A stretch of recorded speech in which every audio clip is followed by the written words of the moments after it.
Hi there, I'm your host Corinne, and this is Okay But Are You Good? Where we check in on ourselves on a weekly basis to see how we're doing. Are we living our best lives or are we just trying to get by?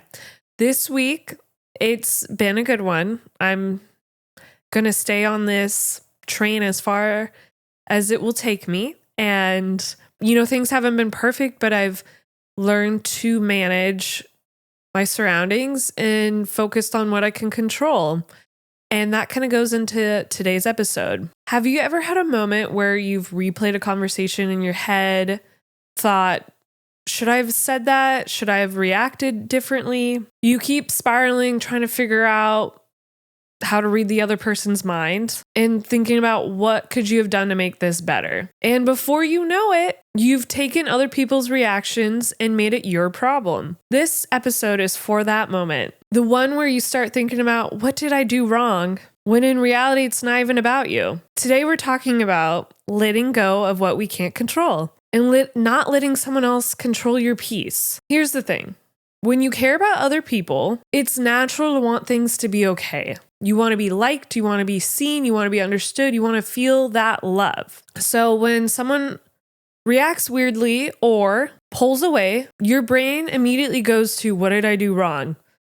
And I just had this happen to me recently where I asked a question, and because I wanted to make sure I was in the right place at the right time and doing what I needed to do, and I had not the best reaction, and it really struck me into my core because I had the best intentions, no ill will, and this person took it the wrong way. And it gutted me for a couple days. And talking about it, I was like really upset. And then I realized this isn't me. This isn't on me. This is on the person that got upset and reacted in a negative way that freaked me out. And I can't go back in time and fix it and not ask a question. And, not everyone's going to like you. And that's their problem. I wish I could have just gotten over it instantly and moved on, but that unfortunately is not how my brain works. I need to sit in it, be upset, cry, whatever emotion I need to have, talk about it, make sure I'm good, and then realize I don't really care anyways because I have a good life and I'm happy with my life. And if someone snaps at you for no reason, let them be angry because I'm just here living my life, man. So it's taken me quite a bit to get here. My therapist has always said, you can only control yourself. You cannot control other people. But I've been working tirelessly on this all year because so many things have happened that have been out of my control. And people are going to do what they want. People are going to react how they want. And that's their problem. If you're minding your own business and someone's mad at you, that's their own insecurity, jealousy, whatever negative vibe. And you got to just keep living your happy-go-lucky life. And hopefully they'll get to a positive part in their life again. But I am too old and grown to let someone snapping at me affect me for days. I'm too old for this. And I'm so happy I've gotten to this point because I just see the growth in myself, and it is possible to get to the other side of, I can't make you happy. I can't worry about how very non-issue things are an issue for you. That's something you have to work on and grow internally. Because I know I'm a good person. So if you are upset over something so small, you got to look internally. You can't play the victim because I am not the bad guy. So how did I get to this point of shifting my mindset? You tell yourself and you remind yourself multiple times, your tone, your words, your intentions, your boundaries are what is yours. What is theirs is their response, their assumptions, their emotional state, how they interpret what you said. You are responsible for being kind and clear. You are not responsible for how someone chooses to receive it. And that sums up my story I just told. They received my question terribly, and it was not meant to be that way.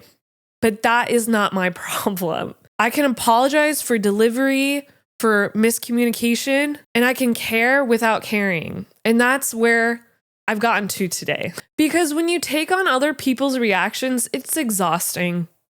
Being an adult is already exhausting enough. I can't take on other people's reactions. It just leads to walking on eggshells, you questioning every word you say, which I am still working on. Anxiety, don't need you here. And you start to avoid hard conversations because you don't want to set someone off. And there's definitely people in my life that you avoid confrontation. It's not fun. I act like a bulldog, but half the time I'm not. My sister would tell you I'm all bark and no bite, babes. But it depends on the situation, you know? But when you're overthinking, walking on eggshells, trying to not piss people off, you start shrinking. You start becoming a shell of yourself. This is not peace. I've lived this life for so many years, putting myself in other people's shoes, trying my best to go above and beyond for everyone always. And it's exhausting because you can't fix how someone hears and interprets you. You can only control how you show up. You can be the kindest, sweetest person in the entire world, and someone can still take it the wrong way. But that doesn't make you the villain. And it's like music to my ears, because if I had told myself that when I had pissed someone off, I would have been able to just let it go, hopefully, you know? But now I have this thought and that is such a beautiful line, that you are not the villain. If you're just living your life and other people are picking things out and starting problems that don't actually need to be problems. Because, like I keep saying, you can't control how other people take your tone or your intentions. You just have to go into it with the best intentions, the kindest, and hope for the best. And haters are going to hate, man. That's why that quote has been around forever, because there's always going to be someone trying to put you down, but you have to focus on the people that are supporting you. There's plenty of people in my life that try and take me down, and I just try and avoid them at all costs, because why would I want to be around people that aren't going to be supporting me when I'm trying to live my life and just mind my own business? You got to get your own hobby if I'm offending you by living my own life. So back to it. How do we stop taking things so personally and letting people handle their own emotions? First, pausing before reacting. This is not easy, especially for me. I'm very reactive, but when you actually take the time to pause, think about what you're going to say, how you're going to respond in that moment, it is really effective, because it actually makes the other person pause as well and be like, ooh, maybe I shouldn't have said that. And if you act so nonchalant and like, wait, what did you just say? It makes them rethink what they're doing.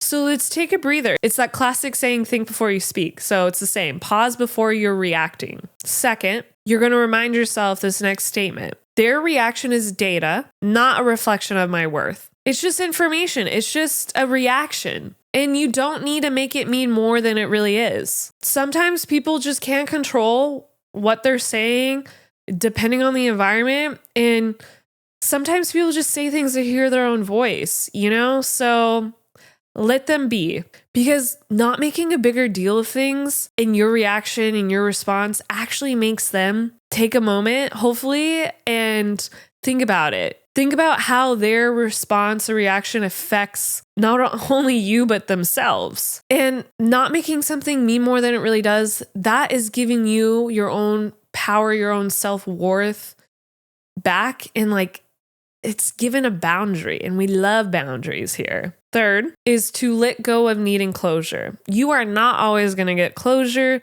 You're not always going to have people apologize to you. You're not always going to have people give you the explanation that you feel like you need, or that conversation you need to have to explain yourself. Because as I've said in a previous episode, over-explaining why you're doing certain stuff, people do not care. They're just trying to get to point A to point B, and depending on the situation, they will move you out of the way. They don't need your help. So you have to accept that you're not going to get closure in certain situations, certain conversations, and you're going to have to move on without one. Next would be stay grounded in your truth. You know your heart, you know your intentions, and you have to trust yourself that in a situation that someone reacted badly, that you had the best intentions in, that's on them. Next is to stay grounded in your truth. You know your intentions, you know your truth, and you can control how you react. And you cannot feel bad if someone trying to make you the bad guy. That's a reflection on them. And other people who know you and love you will see that. So stay grounded in yourself and remind yourself that you are not the bad guy unless you are actually doing something wrong. But I don't think 9 out of 10 times it's not the case. Lastly, number 5 is practicing staying neutral. You can acknowledge someone's feelings without absorbing them. Saying, I hear you, I understand, doesn't mean I'm responsible for fixing you. You have your own self to take care of. You cannot carry other people's burdens on your back. And this took me so long to learn because I thought that was the only way people will stay in my life and love me. But you cannot fix other people. What's that old saying that you can guide the horse to water, but doesn't mean they'll drink it? I know that's not right, but you know what I mean, hopefully. I have people in my life that definitely need to do some life changes, but that is up to them. I can only control myself and how I respond and react when they're coming at you, right? So these steps have really helped me and helped me let go and focus on what I can control. Oh, my therapist should be so proud of me. But life is too short, man. I've had a lot of life changes in the last 2 months, and it's just made me realize, watching my friend who's been sick, like, life is too short. You can keep going and keep working hard, but there's certain moments you just got to let go and really live your life to the fullest because you only get one life, right? So set those boundaries, stay true to yourself, stay true to your intentions, and things will always work out and you'll have people who support you. And letting go isn't easy, especially someone who is type A and likes things in a certain order and routine. It's hard to not want to control how other people react and respond in situations. And for yourself, it's going to feel uncomfortable, especially if you're someone who's used to keeping the peace and over explaining. It's going to be really scary because I was really scared of like accepting that this person is just never going to like me, but that's on them. That's not on me. I know who I am. And this is the reality. Not everybody is going to like you. And you don't need to be friends with everybody. You can be nice and polite, but you don't need to tell everyone all your secrets. And it's helped me being able to say, I know my truth and that I showed up with good intentions. What they do with that is up to them. Because when you stop chasing closure or approval from others, you create space for something better, self-respect. So this week, when someone's energy shifts or you're feeling misunderstood, and then you start to feel yourself spiral, pause. Ask yourself, is this mine to carry? If the answer is no, you need to move on. You can't control what people think, say, or feel about you, but you can control your peace, your presence, and your boundaries. And that's more than enough. So take a breath, let them feel how they feel, and check in with yourself and ask, okay, but are you good? Thank you so much for listening. Make sure to like and subscribe, and I'll catch y'all next week.